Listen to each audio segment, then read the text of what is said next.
Hello friends, welcome to AJ study. AJ study की इस नए सोच में आज हम आपके लिए लेकर के आए हैं काफ़ी बेहतरीन सा टॉपिक, जिसमें हम बात करेंगे भारत की राज्य व्यवस्था से संबंधित एक प्रमुख अंग की हम चर्चा करेंगे इस वीडियो में, चुनाव आयोग।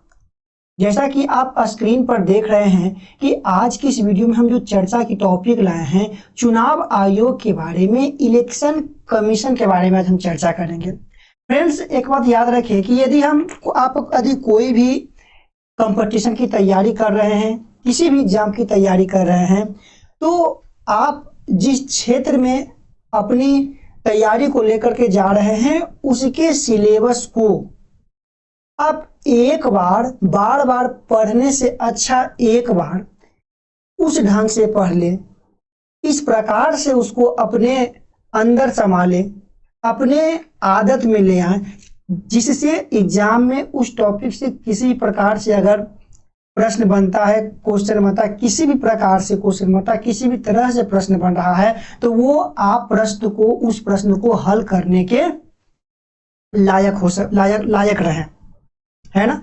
मतलब कोई भी टॉपिक को आप अगर रेलवे की तैयारी कर रहे हैं या एनटीपीसी की तैयारी कर रहे हैं या एसएससी की तैयारी कर रहे हैं या यूपीएससी का कर रहे हैं या बीपीएससी का कर रहे हैं, कोई भी स्टेट पीसीएस का तैयारी कर रहे हैं, हर एक चीज को, जितने भी सिलेबस आपके एग्जाम के लिए दिया गया है, एग्जाम में निर्धारित किया गया है सिलेबस को, वही सिलेबस को सबसे पहले आप अच्छी तरह से कंप्लीट करें, ठीक है।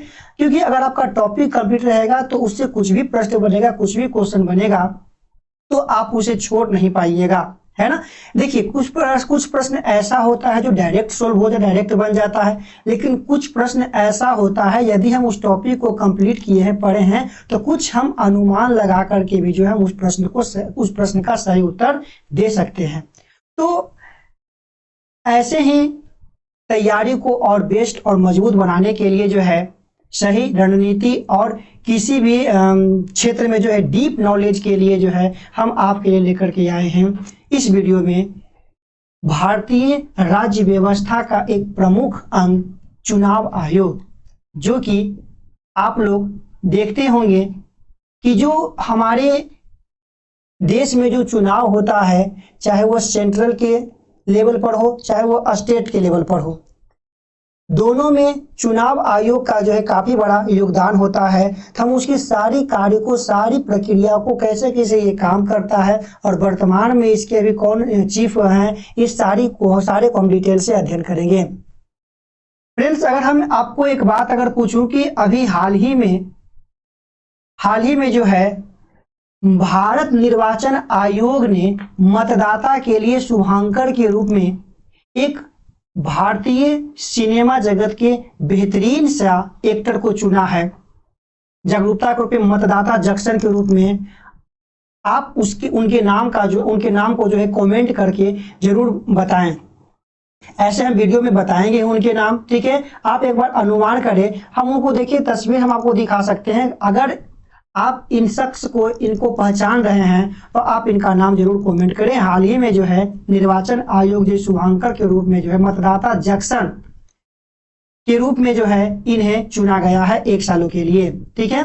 चलिए हम इनके बारे में कुछ डिटेल शेयर कर लेते हैं। आप लोग इसको एक बार जो है सिलसिली निगाहों से देख लीजिएगा और हम शुरुआत करते हैं वीडियो में मेन टॉपिक, जिसमें हम चर्चा करेंगे निर्वाचन आयोग के बारे में डीपली जानकारी लेंगे। सबसे पहले हम अगर ये बताएं, हाल ही में चुनाव हुआ था 15 मई 2022 को, जिसमें राजीव कुमार जो है भारत के चीफ इलेक्शन कमिश्नर के रूप में चयनित हुए। और ये यहाँ पर याद रखने की बात है कि ये जो है 25वें नंबर के हैं। तो आपको ये कमेंट करना है कि इनसे पहले जो चीफ इलेक्शन कमिश्नर थे वे कौन थे। आपको ये कमेंट करना है कि 24वें नंबर पर कौन थे, ठीक है। चलिए आगे हम बात कर लें कि इनका जो कार्यकाल होगा वह फरवरी 2025 तक कार्यकाल इनका है, मतलब फरवरी 2025 में जो इनके कार्यकाल की समाप्ति होगी। अगर हम बात करें हाल ही में अभी भारत के 2 सर्वोच्च नागरिक और पद के लिए चुनाव हुआ था, राष्ट्रपति और उपराष्ट्रपति। उपराष्ट्रपति का। तो इन दोनों का चुनाव जो है इन्हीं के द्वारा कराया गया था, राजीव कुमार के द्वारा कराया गया था। जो नए चीफ इलेक्शन बने थे इन्हीं के द्वारा जो है सबसे पहला राष्ट्रपति और उपराष्ट्रपति का जो है चुनाव कराया गया। ठीक है, तो याद रखना है कि कुमार ने ही जो है 2022 में सफलतापूर्वक 16वां राष्ट्रपति, ठीक है, और उपराष्ट्रपति का चुनाव करवाया, है ना। तो आपको ये बताना है कि राष्ट्रपति तो 16वें नंबर के हैं। आपको ये कमेंट करना है कि जो भारत के जो उपराष्ट्रपति हैं अभी वे कौन से नंबर के। कमेंट बॉक्स में आप अपना कमेंट जरूर शेयर करें, जरूर कमेंट करें। और वीडियो को फ्रेंड्स आप लोग अपना फीडबैक जरूर दें। वीडियो आपको कैसा लगता है लाइक और डिसलाइक करके आप हमें फीडबैक दे सकते हैं। अगर वीडियो अच्छा लगता है तो लाइक करें, वीडियो अगर खराब लगता है तो डिसलाइक करके हमें फीडबैक दे सकते हैं, क्योंकि आपके फीडबैक से यूट्यूब को ये पता चलता है कि वीडियो जो है किसके द्वारा जो देखा गया और ये वीडियो का जो इंप्रेशन कैसा है।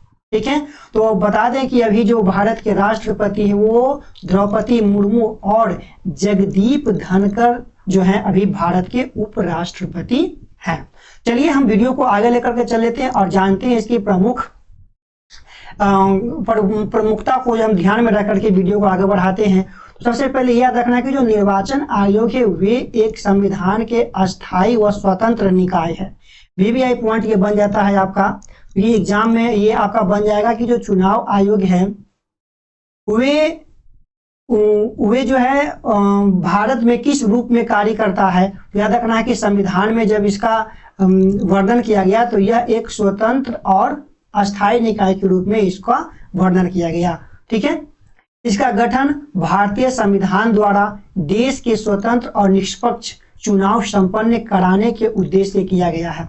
देश में जो है निष्पक्ष और स्वतंत्र चुनाव कराने के मतलब किसी के अधीन जाकर के या किसी के दबाव में रह करके यह काम नहीं करता। ये अपने मन से अपने तरीके से जो इनके सदस्य है और इनके द्वारा जो है काम किया जाता है। इसीलिए यह क्या है, एक स्वतंत्र और अस्थायी निकाय है। मतलब ये कभी भंग नहीं होगा और ये क्या है, संविधान में वर्णित है, एक्ट के संविधान में जो ये वर्णित है। ठीक है, याद रखना है कि संविधान के अनुच्छेद 324 संविधान के अनुच्छेद 324 में आगे हम काफी डिटेल से बात करने वाले हैं पूरे अनुच्छेद के बारे में। ठीक है, तो 324 को भी याद रखना। फिलहाल संविधान के अनुच्छेद 324 के अनुसार सांसद, राज्य विधानमंडल, राष्ट्रपति, उपराष्ट्रपति के पदों के निर्वाचन के लिए संचालन, निर्देशन और नियंत्रण की जिम्मेदारी चुनाव आयोग के पास है। याद रखना है, सांसद का, राज्य विधानमंडल का, राष्ट्रपति का और उपराष्ट्रपति का। आप लोग जिन जिन स्टेट से अगर देख रहे हैं वीडियो को, आप लोग को ये कमेंट करना है कि जो आपके राज्य में जो राज्य विधानमंडल है उसकी स्थापना कब हुई। ठीक है, उसकी स्थापना कब हुई। चलिए आगे लेकर के चल लेते हैं कि ये जो है एक अखिल एवं ये आयोग जो है एक अखिल भारतीय संस्था के रूप में कार्य करता है, क्योंकि ये केंद्र के साथ साथ राज्य का भी इलेक्शन करवाता है, चुनाव करवाता है। क्योंकि राज्य में आपका राज्य विधानसभा विधानमंडल आपका आ जाएगा, है ना, तो ये इसका भी चुनाव करवाता है, याद रखना है। अगर हम बात करें राज्यों में होने वाली पंचायतों और निगम चुनाव का जो है ये चुनाव इनसे संबंधित नहीं है, चुनाव आयोग से संबंधित नहीं है। याद रखना है कि जो गांव में या राज्यों में जो होने वाले जो पंचायती राज का जो चुनाव होता है या नगर निगम का जो चुनाव होता है ये चुनाव आयोग के द्वारा नहीं कराया जाता है। ठीक है, ये चुनाव आयोग जो एक सेंट्रल लेवल का है। ठीक है, जबकि राज्यों में जो पंचायतों और जो नगर निगम का जो चुनाव होता है वे राज्य के अधीन आता है। उसके लिए राज्य निर्वाचन आयोग की व्यवस्था की गई है संविधान में। ठीक है, चलिए आपको ये यहाँ पर कमेंट करना है कि जो पंचायती राज्य की जो व्यवस्था है वे कौन से संविधान संशोधन के द्वारा लाया गया था। कौन से संविधान संशोधन के द्वारा जो है पंचायती राज और नगर निगम को लाया गया था। ठीक है, वीडियो को पॉज करके आप लोग कमेंट जरूर करें। अब जब हम कोई भी चीज आपको टॉपिक को जब कमेंट करने के लिए बोलते हैं या आंसर देने के लिए बोलते हैं तो आप उस टॉपिक को अगर नहीं भी मालूम है तो आप गूगल की मदद लेकर के उसी समय सर्च कीजिए। ठीक है, ताकि वो टॉपिक आपके माइंड में ज्यादा समय तक जो है एक्टिव रह सके, है ना। और किसी भी टॉपिक को जब हम एक बार पढ़ते हैं, है ना, तो समझिए कि उस टॉपिक को उस रूप में पढ़िए, समझिए कि हम उसको खुद फेज कर रहे हैं, है ना। मतलब एक पिक्चर इमेज बना करके जैसे अभी हम आपको बोले कि जो राजीव कुमार जो हैं ये अभी चीफ इलेक्शन कमीशन है कि मानव पर अगर हम इनके तस्वीर को देख लेते तो जब भी बात आएगा राजीव कुमार का और चीफ इलेक्शन कमिश्नर का, तो हम मेरे आंखों पर जो है इनका तस्वीर जो है बन जाएगा, है ना, ताकि हम चीजों के जो काफी लंबे समय तक याद कर सके। तो याद रखना है, अगर हम पंचायती राज व्यवस्था और नगर निगम की बात करें तो पंचायती राज व्यवस्था जो आपका 73वां संविधान संशोधन, ठीक है, और ये आपका 74वां संविधान संशोधन के द्वारा लाया गया था। अब किस वर्ष हुआ था आपको ये कमेंट करना है, ठीक है। चलिए याद रखना है कि जो राज्यों का जो पंचायती और निर्वाचन आयोग नगर निगम का जो चुनाव होता है वे चुनाव आयोग के द्वारा नहीं कराया जाता है, इसके लिए विशेष व्यवस्था की गई है राज्य निर्वाचन आयोग का। क्लियर यहाँ तक ये बात है। चलिए आगे का टॉपिक हम लेकर के चलते हैं इसकी संरचना में फेरबदल हुई थी, लेकिन अभी अस्थायी रूप से जो है लंबे समय से चलता रहा है। चलिए हम बात करते हैं पूरी संरचना की इसके बारे में। तो संविधान के अनुच्छेद 324 में चुनाव आयोग से संबंधित निम्नलिखित उपबंध है। अगर हम बात करें पहले उपबंध के तो निर्वाचन आयोग मुख्य निर्वाचन आयुक्त और अन्य आयुक्तों से मिलकर के बना है। जो निर्वाचन आयोग है उसमें एक मुख्य है, ठीक है, और एक और जो है अन्य आयुक्तों से मिलकर के बना हुआ है, ठीक है। आगे हम बात करेंगे कि इसमें जो अन्य आयुक्त है उसकी प्रावधान क्या है। अगर हम बात करें कि मुख्य निर्वाचन आयुक्त और अन्य निर्वाचन आयुक्तों की नियुक्ति राष्ट्रपति के द्वारा किया जाता है। देखिए मुख्य निर्वाचन आयुक्त और अन्य दोनों की नियुक्ति कौन करते हैं तो राष्ट्रपति के द्वारा किया जाता है, ठीक है, राष्ट्रपति के द्वारा किया जाता है। अगर हम बात कर लेते हैं कि जब कोई अन्य निर्वाचन आयुक्त इस पद पर नियुक्त किया जाता है, जब अन्य निर्वाचन आयुक्ति की जो नियुक्ति होती है तब मुख्य निर्वाचन आयुक्त आयोग के अध्यक्ष के रूप में काम करता है ना। मुख्य निर्वाचन आयुक्त क्या करता है, जब अन्य निर्वाचन आयोग का इलेक्शन होता है, ठीक है, तो जो मुख्य निर्वाचन आयुक्त होते हैं वे उसके अध्यक्ष के रूप में काम करता है। राष्ट्रपति निर्वाचन आयोग की सलाह पर प्रादेशिक आयुक्तों की नियुक्ति कर सकता है जिसे वह निर्वाचन आयोग की सहायता के लिए आवश्यक समझे। मतलब प्रदेश में जो इसके अंग के रूप में जो है प्रादेशिक आयुक्तों की नियुक्ति कर सकता है, वो भी कौन करेंगे, राष्ट्रपति। मतलब ये याद रखना है आपको कि मुख्य और अन्य जो निर्वाचन आयुक्त हैं उनका और प्रादेशिक आयुक्तों का जो है सभी का जो नियुक्ति करते हैं वे राष्ट्रपति के द्वारा किया जाता है। क्लियर यहाँ तक ये बात है। चलिए तो आगे लेकर के चल लेते हैं। आगे कहता है कि निर्वाचन आयुक्तों व प्रादेशिक आयुक्तों की सेवा की शर्तें व पदावधि राष्ट्रपति द्वारा निर्धारित की जाती है। जो निर्वाचन आयुक्त होते हैं वह उसके जो प्रादेशिक आयुक्त होते हैं उन सभी की सेवा और शर्तें राष्ट्रपति के द्वारा नियुक्त होते हैं, ठीक है। चलिए आगे अगर हम बात कर ले 1950 से 15 अक्टूबर 1989 तक निर्वाचन आयोग एक सदस्यीय था। याद रखना है कि 1950 में जब इसका निर्माण हुआ, ठीक है, तब से लेकर के जो है 15 अक्टूबर 1989 तक यह एक सदस्यीय था। एक ही केवल इसमें मुख्य आयुक्त ही थे, है ना, निकाय के रूप में कार्य करता था जिसमें केवल मुख्य आयुक्त ही अधिकारी होते थे। याद रखना है ये काफी इंपॉर्टेंट पॉइंट यहाँ पर हर एक एग्जाम के लिए बन जाता है, डायरेक्ट क्वेश्चन बनता है कि जो भारत में मतदान करने की जो न्यूनतम आयु है वर्तमान में कितना है 18 वर्ष, लेकिन 16 अक्टूबर 1989 से पहले वह 21 वर्ष हुआ करता था, ठीक है, जो कि 16 अक्टूबर 1989 को वो 18 वर्ष कर दिया गया, है ना। और राष्ट्रपति ने आयोग के काम में कार्यभार को जो है कम करने के लिए 2 अन्य निर्वाचन आयुक्तों की नियुक्ति की गई। मतलब इस डेट को 2 बात इसमें जोड़ा गया। इससे पहले केवल एक ही सदस्य था और जो मत देने का जो न्यूनतम आयु था वो 21 वर्ष था, लेकिन 16 अक्टूबर 1989 को यह आयु घटाकर के 18 वर्ष कर दिया, जो फिलहाल भी चालू है। और जो मुख्य आयुक्त थे उस मुख्य आयुक्त में 2 अन्य आयुक्तों को जो है ऐड कर दिया गया।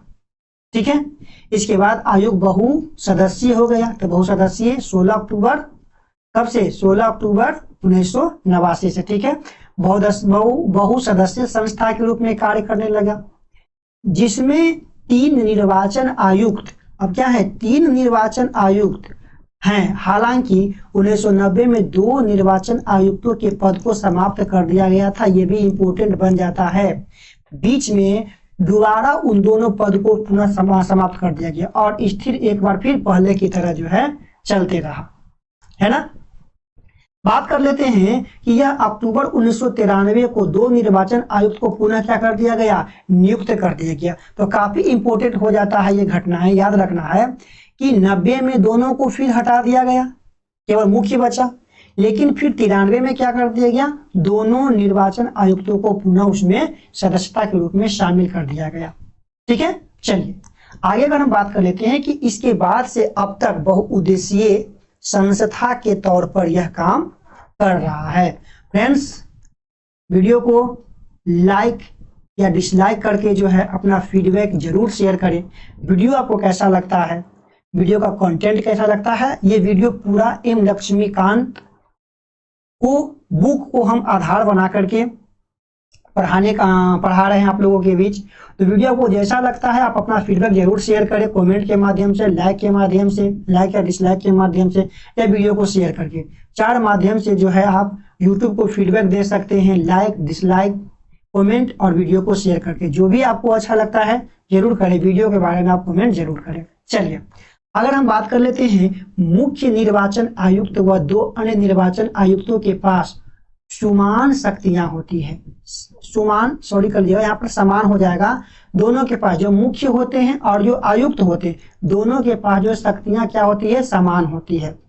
उसके वेतन, भत्ते, दूसरे अनुभाग भी एक समान होते हैं, जो सर्वोच्च न्यायालय के न्यायाधीश के समान होता है। याद रखना है, सर्वोच्च न्यायालय का जो पद दिया, जो सर्वोच्च न्यायालय का जो वेतन भत्ता दिया जाता है, उसी के समान जो है मुख्य निर्वाचन आयोग और जो दोनों अन्य निर्वाचन आयुक्त होते हैं उनको भी जो है दिया जाता है। इसके द्वारा किसके समान रहता है? तो उच्चतम न्यायालय के न्यायाधीश के समान रहता है। ऐसे स्थिति में जब मुख्य निर्वाचन आयुक्त व 2 निर्वाचन आयुक्तों के बीच विचार मतभेद होता है, तो आयुक्त क्या करते हैं? बहुमत के आधार पर निर्णय लेते हैं। मतलब इसमें 3 सदस्य, ठीक है।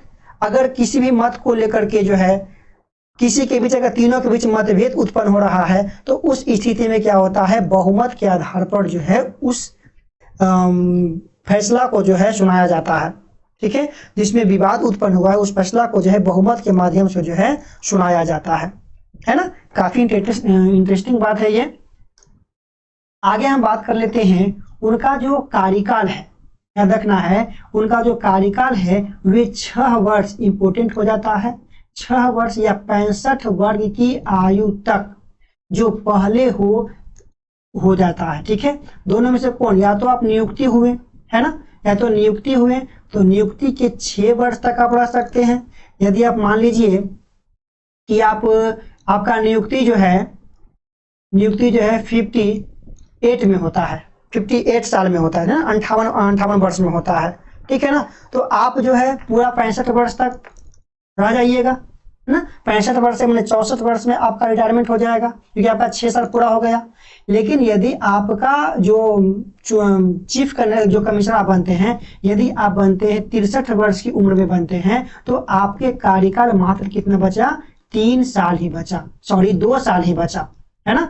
मतलब दोनों में से जो भी आपका पूरा हो जाए, चाहे वह तो आपका 6 का कार्यकाल 6 वर्ष हो जाए या आपका उम्र जो है 35 साल हो जाए, जो सॉरी 65 साल हो जाए, जो भी आपका होगा वो आपका उसी समय का कर दिया जाएगा। ठीक है, आगे हम बात कर लेते हैं, वे किसी भी समय त्याग पत्र दे सकते हैं। मतलब वे किसी के अधीन नहीं है, वे किसी भी समय त्याग पत्र दे सकते हैं। ठीक है, और उनकी कार्यकाल समाप्त होने से पूर्व भी हटाया जा सकता है। देखिए, वो अपने आप ही त्याग पत्र दे सकते हैं और कार्यकाल पूर्ण होने के पश्चात भी उसे हटाया जाता है। मतलब कार्यकाल ना तो 6 साल पूरा हुआ है ना 65 वर्ष पूरा हुआ है, दोनों में से कोई नहीं हुआ है, फिर भी उसे हटाया जा सकता है, लेकिन शर्त है। ठीक है, शर्त के बारे में हम चर्चा करते हैं। पहले समझते हैं इसकी स्वतंत्रता, इसी में हम चर्चा करेंगे कि क्यों, कैसे हटाएंगे उसको, उनको कैसे हटाया जाता है समया अवधि के पूर्व ही। ठीक है, एक तो त्याग पत्र हो ही गया, लेकिन समया अवधि के पूर्व हम कैसे हटाएंगे इस पर हम चर्चा करेंगे। याद रखना है कि संविधान के अनुच्छेद 324 में चुनाव आयोग के स्वतंत्र निष्पक्ष कार्य करने के लिए निम्नलिखित उपबंध है। अगर हम बात करें पहला, तो मुख्य निर्वाचन आयुक्त को अपनी निर्धारित पदावधि में काम करने की सुरक्षा है। मतलब जो निर्धारित पदावधि दिया है उसके लिए वो स्वतंत्र है, उसमें वे निर्धारित समय में कार्य जो है अपना संपन्न कर सकते हैं, इसमें उनको कोई रोक टोक नहीं कर सकता है। मुख्य निर्वाचन आयोग को उसके पद पर उसी रीति के समान, याद रखना है, उसी रीति व उन्हीं आधारों पर हटाया जा सकता है जिन आधार पर उच्चतम न्यायालय सुप्रीम कोर्ट के न्यायाधीश को हटाया जाता है। काफी इंपोर्टेंट हो जाता है यह टॉपिक। ठीक है, काफी इंपोर्टेंट हो जाता है, तो आप ध्यान दें इस टॉपिक पर। याद रखना है कि उनको जो हटाने का प्रोसेस है वो किसके द्वारा, सुप्रीम कोर्ट के न्यायाधीश के समान है। से कब, समय कार्यकाल समाप्त होने से पहले अगर उनको हटाया जाएगा तो सुप्रीम कोर्ट का जो प्रोसीजर है हटाने का, उसी के आधार पर मुख्य न्यायाधीश को भी जो हटाया जाएगा। ठीक है, अन्यथा नहीं। दूसरे शब्दों में उन्हें दुर्व्यवहार या असक्षमता के आधार पर संसद दोनों सदनों का क्या क्या, राज्यसभा और लोकसभा दोनों सदनों द्वारा विशेष बहुमत, काफी मुश्किल है बाबू, विशेष बहुमत है ना, संकल्प पारित करने के बाद राष्ट्रपति द्वारा हटाया जाता है। आपको ये कमेंट करना है कि कौन कौन से लोगों को विशेष बहुमत के द्वारा हटाया जाता है, कौन कौन से लोगों को। दो तो आपको मालूम हो गया, एक उच्च न्यायालय का न्यायाधीश, उच्चतम न्यायालय का न्यायाधीश, ठीक है, और एक आपका चुनाव आयुक्त, ठीक है, मुख्य चुनाव आयुक्त, ये उनको जो है विशेष बहुमत संकल्प के द्वारा जो है इनको हटाया जाता है। पारित करने के बाद राष्ट्रपति द्वारा जो है हटाया जाता है। अच्छा, इन सब से ये सिद्ध हो गया, मतलब राष्ट्रपति उनको अपने मन से मनमाना नहीं हटा सकते हैं, है ना। तो जो व्यक्ति, याद रखना है, जो व्यक्ति राष्ट्रपति के आदेश पर काम करता हो, राष्ट्रपति का मन हो तो उनको हटा सकता है या नियुक्त कर सकता है, तो उसे हम क्या कहते हैं, प्रसाद पर्यंत कहते हैं। ठीक है, प्रसाद पर्यंत कहते हैं, है ना, याद रखना, प्रसाद पर्यंत। लेकिन ये जो मुख्य चुनाव आयुक्त होते हैं वे इनके प्रसाद पर्यंत नहीं हैं, याद रखना है, नहीं हैं। मतलब ये अपने मर्जी के अनुसार इनको न तो हटा सकते हैं और न ही बहाली कर सकते हैं। इनके लिए जो प्रोसीजर है वो क्या आपका है, उच्चतम न्यायालय के न्यायाधीश के समान ही होगा। हालांकि उन्हें राष्ट्रपति ही नियुक्त राष्ट्रपति कर, लेकिन उनको अपने मर्जी से हटा नहीं सकते हैं। क्लियर है यहाँ तक? चलिए आगे बात कर लेते हैं कि मुख्य निर्वाचन आयुक्त की सेवा की शर्तें उनकी नियुक्ति के पश्चात उनके लिए गैर लाभकारी परिवर्तन नहीं किया जा सकता है। आगे अगर बात है कि अन्य निर्वाचन आयुक्त या प्रादेशिक आयुक्त को मुख्य निर्वाचन आयुक्त की सिफारिश पर ही हटाया जा सकता है, अन्यथा नहीं। जो अन्य निर्वाचन आयुक्त हैं वे अपने पद से हटेंगे इसके द्वारा मुख्य निर्वाचन जो आयुक्त हैं उनके सिफारिश पर ही अन्य निर्वाचन आयुक्त को भी हटाया जा सकता है, अन्यथा वो नहीं हट सकते हैं। ठीक है। हालांकि निर्वाचन आयोग को स्वतंत्र व निष्पक्ष काम करने के लिए संविधान के तहत दिशा निर्देश दिए गए हैं। संविधान में जो है उनके सारे दिशा निर्देश का वर्णन किया गया, उनका आर्टिकल का अध्ययन करेंगे अंत में। ठीक है। जैसे अगर हम बात करें, इनमें कुछ दोष भी है। संविधान में जब वर्णन किया गया था निर्वाचन आयोग के बारे में, तो संविधान में इनके प्रति कुछ त्रुटियां भी है। जैसे अगर हम बात करें, संविधान में निर्वाचन आयोग के सदस्यों की अर्हता, ठीक है, विधिक, शैक्षणिक, प्रशासनिक या न्यायिक किसी भी प्रकार की अर्हता को जो है संविधान में वर्णित नहीं किया गया है।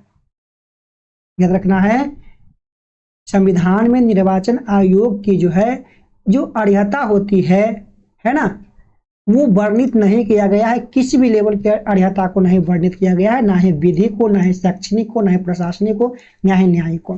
फिर देखिए एक अन्य त्रुटि है कि संविधान में इस बात का उल्लेख नहीं किया गया है कि निर्वाचन आयोग के सदस्यों की पदावधि कितनी है।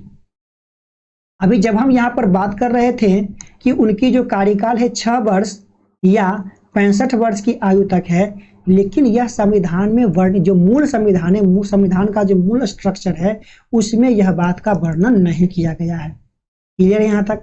अगर हम बात करें, संविधान में सेवानिवृत्ति के बाद निर्वाचन आयुक्त को सरकार द्वारा अन्य दूसरे नियुक्तियों पर रोक नहीं लगाया गया है।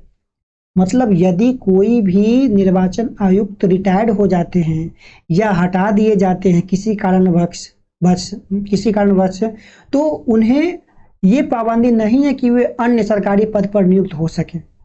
वे स्वतंत्र हैं किसी भी अन्य पद पर नियुक्त होने के लिए। क्लियर है। चलिए आगे हम बात कर लेते हैं, उनकी शक्तियों और कार्य के बारे में जो है हम बात कर लेते हैं। चलिए फ्रेंड्स, याद रखना है, अगर हम बात करें संसद, राज्य के विधानमंडल, राष्ट्रपति, उपराष्ट्रपति के जो पदों का जो निर्वाचन होता है वह किसके द्वारा होता है, तो चुनाव आयोग के द्वारा ही संपन्न होता है। ठीक है। याद रखना है, इनको हम 3 भागों में बांट सकते हैं इनके कार्यों को, प्रशासनिक, सलाहकारी और उधर्ध न्यायिक, या इसी को कहते हैं अर्ध न्यायिक। ठीक है, अर्ध न्यायिक। अगर हम बात करते हैं विस्तार में शक्ति व कार्य के प्रकार को, याद रखना है, संसद को परिसीमन आयोग अधिनियम के आधार पर सम भारत के निर्वाचन क्षेत्र के भूभाग का निर्धारण किया जाता है। याद रखना है कि सांसद को परिसीमन आयोग, जो सांसद है, जो देश की जो सांसद है, वे तय करता है, परिसीमन आयोग का तय करता है कि जो एरिया होता है कि अगर कोई एरिया में जो लोग हैं, ठीक है, उनको नया वोटर लिस्ट अगर बनवाना है, ठीक है, या किसी कारणवश किसी को उससे मतलब हटाना है ना, तो ये सारी जो प्रक्रियाएं होते हैं वे परिसीमन आयोग के द्वारा किए जाते हैं। यह एक संविधिक संस्था है। याद रखना है, परिसीमन आयोग जो है, एक मिनट, परिसीमन आयोग जो है वह एक संविधिक संस्था, याद रखना है, यह एक जो है संविधिक संस्था है ना, संस्था, याद रखना है।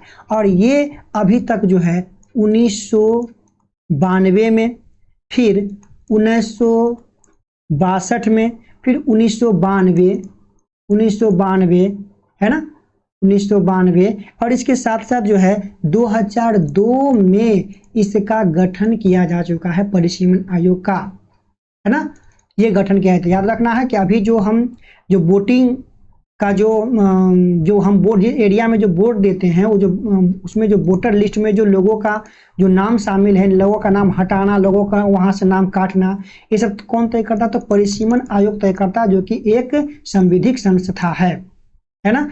और ये अभी का जो वोटर लिस्ट आपका चल रहा है वह 2002 के अनुसार है। ठीक है। आगे अगर हम बात कर लेते हैं यह समय समय पर निर्वाचन नामावली तैयार करता है और योग्य मतदाताओं को पंजीकृत करता है। जैसा कि हमने आपको ऊपर बताया, यह समय समय पर जो है अपना नियमावली जो है तैयार करता है और योग्य मतदाताओं को वो जो है पंजीकृत करता है। ठीक है, आगे अगर बात कर लेते हैं कि निर्वाचन की तिथि, समय सारणी निर्धारित करना एवं नामांकन पत्रों का जो परीक्षण करना, ये निर्वाचन आयोग ही करता है। आगे अगर हम बात कर लेते हैं तो ये राजनीतिक दलों का मान्यता प्रदान करना एवं उन्हें निर्वाचन चिन्ह आवंटित करना जो है निर्वाचन आयोग का है ना, याद रखना है, निर्वाचन आयोग का है। ठीक है, कोई भी जो मतदाता चिन्ह होता है, मतदाता चिन्ह जो है वो निर्वाचन आयोग ही तय करता है। अभी हाल ही में महाराष्ट्र में सत्ता पलट हुआ है ना, सत्ता पलट हुआ तो उनका जो चिन्ह था, तीर धनुष जो उनका चिन्ह था, ठीक है, उनको लेकर के काफी मतभेद चल रहा है। तो निर्वाचन आयोग के द्वारा जो है ये चिन्ह को ही जो है खत्म कर दिया गया। मतलब जो दोनों पार्टी है, दोनों पार्टी में से कोई भी चिन्ह को नहीं रख सकता है। ठीक है, चलिए आगे अगर हम बात कर लेते हैं राजनीतिक दलों को मान्यता प्रदान करना। राजनीतिक दलों को मान्यता प्रदान करने और चुनाव चिन्ह देने के मामले में हुए विवाद के समाधान के लिए न्यायालय की तरह ही काम करता है, क्योंकि अभी हमने आपको बताया ये अर्ध न्यायिक है। अर्ध न्यायिक का मतलब जो अगर कोई विवाद उत्पन्न हो जाता है उसके चुनाव चिन्ह को लेकर के, जैसा कि अभी हमने आपको बताया महाराष्ट्र के बारे में, चुनाव चिन्ह को लेकर के अगर विवाद कोई उत्पन्न हो जाता है तो वह एक अर्ध न्यायिक के रूप में कार्य करता है, न्यायालय के रूप में कार्य करता है। आगे अगर हम बात कर लेते हैं कि निर्वाचन व्यवस्था से संबंधित विवाद की जांच के लिए अधिकारी नियुक्त करता है। ठीक है, निर्वाचन आयोग के समय दलों व उम्मीदवारों के लिए आचार संहिता, जब भी इलेक्शन होता है तो इलेक्शन के कुछ समय पहले जो है आचार संहिता लागू कर दिया जाता है, जिसके कारण इलेक्शन के कुछ दिन पहले कोई भी प्रचार पार्टी वगैरह या कोई भी फंड जो इधर से उधर नहीं होगा। ये जो निर्वाचन आयोग जो इस पर ध्यान रखता है आचार संहिता में। ठीक है, निर्वाचन के समय राजनीतिक दलों की नीतियों के प्रचार किए रेडियो और टीवी कार्यक्रम सूची निर्मित करता है। जैसा कि अभी हमने आपको बताया पंकज त्रिपाठी को जो है चुना गया है इसके रेडियो प्रचार के लिए, है ना, याद रखना है। अभी हम आपको चर्चा किए थे यहाँ पे, जैसा कि है ना, तो ये आपको याद रखना है, पंकज त्रिपाठी को चुना गया है प्रचार के लिए। आगे अगर हम बात कर ले तो सांसद सदस्यों की निर्भरता से संबंधित मामलों पर राष्ट्रपति को सलाह देता है। याद रखना, संसद सदस्यों की निर्भरता से संबंधित मामलों में राष्ट्रपति को सलाह भी देता है। आगे अगर हम बात करें कि विधान परिषद के सदस्यों की निर्भरता से संबंधित मामलों पर राज्यपाल को परामर्श देता है। अगर देखिए, अगर सांसद से होगा तो राष्ट्रपति को सलाह देगा। जिस प्रकार केंद्र में राष्ट्रपति केंद्र का प्रमुख होता है, उसी प्रकार जो राज्य में होते हैं उसका प्रमुख कौन होता है, राज्य विधान का प्रमुख कौन होता है, तो राज्यपाल होता है ना। ठीक है, तो ये राज्यपाल को जो है परामर्श देता है। रिंगिंग, मतदान केंद्र लूटना, हिंसा व अन्य अनियमितताओं के आधार पर जो है निर्वाचन रद्द करने का अधिकार भी इन्हीं के पास है। ठीक है, आगे अगर हम बात कर लेते हैं निर्वाचन कराने के लिए कर्मचारियों की आवश्यकता के बारे में राष्ट्रपति या राज्यपाल से आग्रह करना, समस्त भारत में स्वतंत्र और निष्पक्ष चुनाव कराने के लिए चुनावी तंत्र का पर्यवेक्षण करना, फिर है राष्ट्रपति को सलाह देना कि राष्ट्रपति शासन वाले राज्य में 1 वर्ष समाप्त होने के पश्चात निर्वाचन कराए जाएं या नहीं। अगर किसी भी स्टेट में, किसी भी केंद्र शासित या स्टेट में राष्ट्रपति शासन, ठीक है, केंद्र शासित नहीं होगा क्योंकि केंद्र शासित राष्ट्रपति के ही अधीन होता है। किसी भी राज्य में अगर राष्ट्रपति शासन लगा हुआ है तो 1 वर्ष के अंदर उसमें चुनाव कराने का जो निर्णय वह निर्वाचन आयोग के द्वारा दिया जाता है। आगे हम बात कर लें कि निर्वाचन के मद्देनजर राजनीतिक दलों को पंजीकृत करना तथा निर्वाचन में प्रदर्शनों के आधार पर उस राष्ट्रपति या राज्य स्तरीय दल का दर्जा देना भी इसी का काम में आता है, निर्वाचन आयोग के समक्ष आता है। ठीक है, आगे अगर हम बात कर ले कि निर्वाचन आयोग की सहायता उप निर्वाचन आयुक्त करता है। जो निर्वाचन आयोग की जो सहायता होता है वो कौन करता है? उप निर्वाचन आयुक्त करता है। और वे होता कौन है? तो सिविल सेवक होता है। जो सिविल सेवक जो आईएएस वगैरह होते, आईएएस जो होते हैं वही जो है इनका क्या करते हैं? उप निर्वाचन के आयुक्त के रूप में कार्य करते हैं, सहायक के रूप में कार्य करते हैं। और यह आयोग द्वारा उन्हें कार्यालय व्यवस्था के आधार पर लिया जाता है। उन्हें आयोग के सचिवालय में कार्यरत सचिव, संयुक्त सचिव, उप सचिव, अपर सचिव द्वारा जो है सहायता प्रदान की जाती है। ठीक है, अब अगर हम बात कर लें कि राज्य स्तर पर राष्ट्रीय निर्वाचन आयोग की सहायता मुख्य निर्वाचन अधिकारी करते हैं, जिनकी नियुक्ति मुख्य निर्वाचन आयुक्त राज्य सरकारों की सलाह पर करते हैं।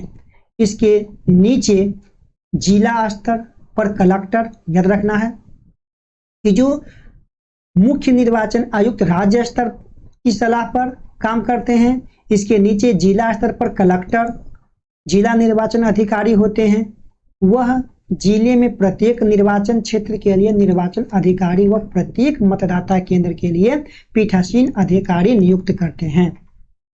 ठीक है, अब हम बात कर लेते हैं कि कुछ इनसे संबंधित प्रमुख अनुच्छेद के बारे में। संविधान में वर्णित जो अनुच्छेद है उन अनुच्छेद के बारे में हम बात करते हैं। याद रखना 324 कहता है कि चुनाव आयोग में चुनावों के लिए निहित दायित्व, आच्छिन्न, निर्देश और नियंत्रण। 325 कहता है कि धर्म, जाति या लिंग के आधार पर किसी भी व्यक्ति विशेष को मतदान सूची में शामिल न करने और इसके आधार पर मतदान के लिए आयोग नहीं ठहराने का प्रावधान दिया गया है। मतलब सभी से तटस्थ रह करके जो है मतदान सूची में लोगों को नामांकन करना होता है। 326 कहता है कि लोकसभा एवं प्रत्येक राज्य की विधानसभा के लिए निर्वाचन वयस्क मताधिकार आधार पर होगा। 324 कहता है कि विधायिका द्वारा चुनाव के संबंध में संसद में कानून बनाने की शक्ति। 328 कहता है किसी राज्य के विधानमंडल को इसके चुनाव के लिए कानून बनाने की शक्ति। 29 कहता है कि चुनावी मामलों में अदालतों द्वारा हस्तक्षेप करने के बारे में यह हमें बताता है। ठीक है, तो ये था पूरी जानकारी निर्वाचन आयोग के बारे में हम आपको दिए। वीडियो आपका फ्रेंड्स कैसा लगा? वीडियो लाइक और डिसलाइक करके आप हमें बता सकते हैं कि वीडियो आपको कैसा लगा। ठीक है, हमें आपके कमेंट का और लाइक का रहेगा इंतजार। तो हमने इस वीडियो में कवर किया पूरे चुनाव आयोग के बारे में। एम लक्ष्मीकांत की बुक को जो है हम सिलसिलेबद्ध तरीका से एक बेहतरीन से ढंग से जो है आपको जो है ये वीडियो में प्रोवाइड कराया। फ्रेंड्स, इसका PDF भी आपको मिल जाएगा मेरे टेलीग्राम चैनल AJ स्टडी पे। नेक्स्ट वीडियो में हम लाएंगे पंचायती राज व्यवस्था के बारे में और इसका ऑब्जेक्टिव प्रश्न जो भी एग्जाम में पूछा गया है वे सारे प्रश्न के हम जो है इस चैनल पर करवाने वाले हैं। दीजिए इजाजत, मिलते हैं अगले वीडियो में, तब तक के लिए जय हिंद।